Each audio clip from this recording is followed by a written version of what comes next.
విశాఖపట్నానికి సంబంధించి చాలా సందర్భాల్లో గతంలో కూడా కొంతమంది మాట్లాడినప్పుడు విశాఖపట్నాన్ని మీరు క్యాపిటల్ అని చెప్పారు అనేటువంటి విషయాన్ని అడిగారు. దాన్ని రెఫరెండంగా మీరు తీసుకుంటారా అని చెప్పి లాస్ట్ టైం నేను పత్రికా సమావేశంలో మాట్లాడినప్పుడు కూడా కొంతమంది అడిగారు. డెఫినెట్గా ప్రభుత్వం తీసుకున్నటువంటి ప్రతి నిర్ణయాన్ని, ఆ రోజు మేము ప్రభుత్వంగా తీసుకున్నటువంటి ప్రతి నిర్ణయానికి ఎన్నికలు అనేటువంటి రెఫరెండం ఫలితాలు వచ్చాయి కాబట్టి డెఫినెట్గా దాన్ని అంగీకరించాల్సినటువంటి అవసరం ఉంది. కానీ విశాఖపట్నం సంబంధించి విశాఖపట్నం ఈ రాష్ట్రంలో ఉన్నటువంటి నగరాల్లో ప్రధానమైనటువంటి నగరం విశాఖపట్నం నగరం. రేపు భవిష్యత్తు ఇవ్వగలిగినటువంటిది కూడా విశాఖపట్నం నగరం మాత్రమే. సో ఈ విషయంలో నూతనంగా ఏర్పడినటువంటి ప్రభుత్వం ఆలోచన చేయాలని చెప్పి కూడా నేను కోరుతా ఉన్నా.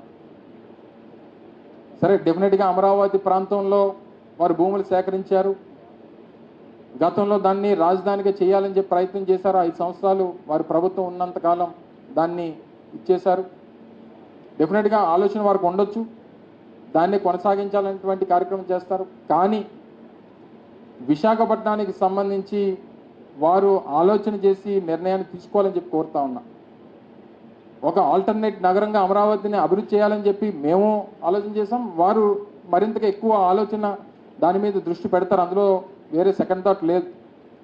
కానీ ఈ విషయంలో మాత్రం వారు ఆలోచన చేయాలని చెప్పి కోరుతా ఉన్నా. విశాఖపట్నం నగరానికి ఉన్నటువంటి స్ట్రెంగ్స్, విశాఖపట్నం నగరానికి ఉన్నటువంటి అవకాశాలు మొన్న గతంలో నూతనంగా ఏర్పడినటువంటి నూతనంగా ఎన్నికైనటువంటి పార్లమెంట్ సభ్యులు భరత్ గారు కూడా వారు మాటల్లో చెప్పడం మనందరం కూడా చూసాం. సో ఇవన్నీ కూడా వారు ఆలోచన చేయాలని చెప్పి కోరుతా ఉన్నా. వీటన్నిటికన్నా మించి మేము ప్రారంభించినటువంటి ఏవైతే కొన్ని ప్రధానమైనటువంటి ప్రాజెక్టులు,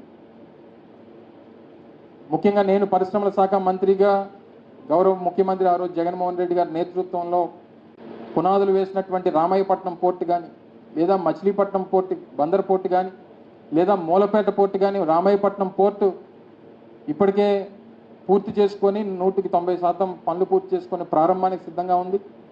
మచిలీపట్నం పోర్టు పెద్ద ఎత్తున పనులు జరుగుతూ ఉన్నాయి.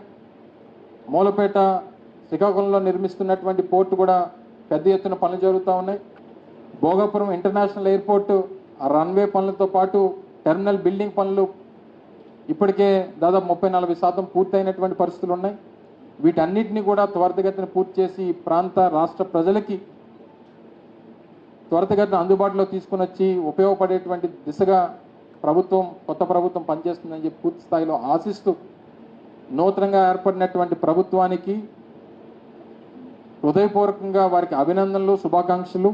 నూతనంగా ఎన్నికైనటువంటి శాసనసభ్యులకి, పార్లమెంట్ సభ్యులకి వారికి కూడా శుభాకాంక్షలు, అభినందనలు తెలియజేసుకుంటూ ఈ అవకాశం కల్పించినటువంటి పెద్దలందరికీ, గత 5 సంవత్సరాలు పనిచేసేటువంటి దానికి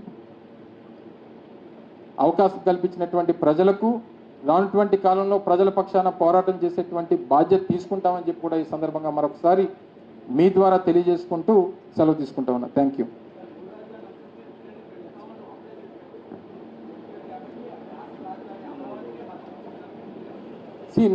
నేను క్లారిటీగా ఇప్పుడు మాట్లాడినటువంటి మాటల్లో చెప్పడం జరిగింది. వారి ప్రభుత్వం వారు మొదటి నుంచి ప్రతిపక్షంగా ఉన్నటువంటి సందర్భాల్లో వారి స్టాండ్ వారు చెప్పడం జరిగింది. ఇప్పుడు అధికారంలోకి వచ్చారు, డెఫినెట్గా వారి స్టాండ్ అమరావతిని మా 3 రాజధానులు అనేటువంటి మా విధానంలో అమరావతి కూడా it's part of it. So అమరావతిని కాదన్నటువంటి పరిస్థితులు ఏ రోజు లేదు మాకు. అమరావతితో పాటు విశాఖపట్నం అండ్ కర్నూలు అనేటువంటి మాట చెప్పాం తప్ప అమరావతి వద్దు విశాఖపట్నం ఒకటే అనేటువంటి మాట ఏ రోజు మేము చెప్పలేదు. సో ఇప్పుడు కూడా నేను దాని మీదే పునరాలోచించమని చెప్పి వారిని కోరుతా ఉన్నా. గుండెల మీద చేసుకొని ఈరోజు రాష్ట్రంలో ఉన్నటువంటి ఎవరినన్నా, ఇక్కడ ఉన్నటువంటి media, print and electronic media పెద్దలందరూ కూడా ఉన్నారు. రాష్ట్రంలో విశాఖపట్నం నగరాన్ని మించినటువంటి నగరం, ఇక్కడ ఉన్నటువంటి ఎకనామిక్ గ్రోత్ ఉన్నటువంటి నగరంగా దీన్ని బీటౌట్ చేసేటువంటి నగరాన్ని ఇంకోటి చెప్పండి రాష్ట్రంలో. సో మేము చెప్పినటువంటి దానికి జస్టిఫికేషన్ అనేటువంటిది ఉంది. నేను కూడా గతంలో మంత్రిగా ఉన్నప్పుడు నేను చెప్పడం జరిగింది. ఇదే నిర్ణయం, విశాఖపట్నం అనేటువంటి నిర్ణయం ఆ రోజు చంద్రబాబు నాయుడు గారు 2014లోనే తీసుకుని ఉంటే అసలు మార్పే లేదు కదా దీని మీద. ఇప్పుడు అది చెప్తున్నాను కదా నేను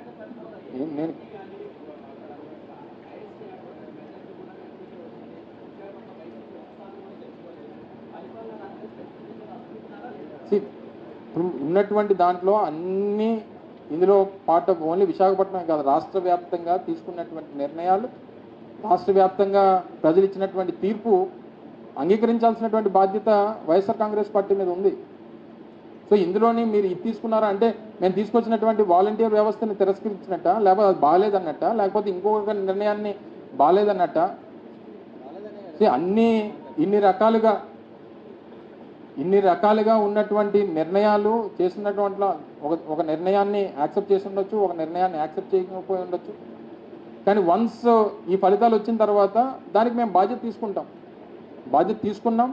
ఏదేమైనప్పటికీ ఇప్పుడు వారు తీసుకున్నటువంటి నిర్ణయాలని రానటువంటి కాలంలో ప్రభుత్వంగా వారు తీసుకున్నటువంటి నిర్ణయాలు పార్టీగా మేము ప్రజల తరపున సమీక్షించుకొని మేము చెప్పాల్సినటువంటి విషయాలు, మేము ఏ రోజన్నా ఏదైనా మాట్లాడామంటే వారు మాట్లాడినటువంటి దానికి నేను సమాధానం చెప్పాను తప్ప మేము ఏ రోజు కూడా కావాలని చెప్పి మాట్లాడడమో లేకపోతే వారు తీసుకున్నారు కాబట్టి మేము దాన్ని వ్యతిరేకించాలనేటువంటి పరిస్థితి ఏ రోజు లేదన్నటువంటి విషయాన్ని కూడా తెలియజేస్తాను.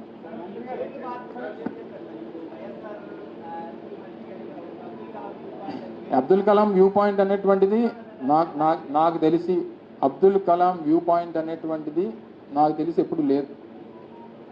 అక్కడ అసలు ఎప్పుడు కూడా అక్కడ ఉన్నటువంటిది ఎప్పుడు వ్యూ పాయింట్ అనేటువంటిది లేదు. అక్కడ మేము క్రియేట్ చేసాం దాన్ని. వ్యూ పాయింట్ లేకపోవడం అంటే నూతనంగా నిర్మించాం. గతంలో ఏంటంటే గ్రావెల్తో ఉండిపోయి సీతకొండ కింద ఉండేది అక్కడ. మరి అబ్దుల్ కలాం అనేటువంటి వ్యూ పాయింట్ ఈ సోషల్ మీడియా వచ్చిన తర్వాత దాన్ని క్రియేట్ చేసి పెట్టి దాన్ని సర్క్యులేట్ చేసి దాన్ని అలా క్రియేట్ చేశారు తప్ప నాకు తెలిసి అయితే మీకు తెలుసు కానీ నాకు తెలుసు కానీ ఎప్పుడూ లేదు అక్కడ.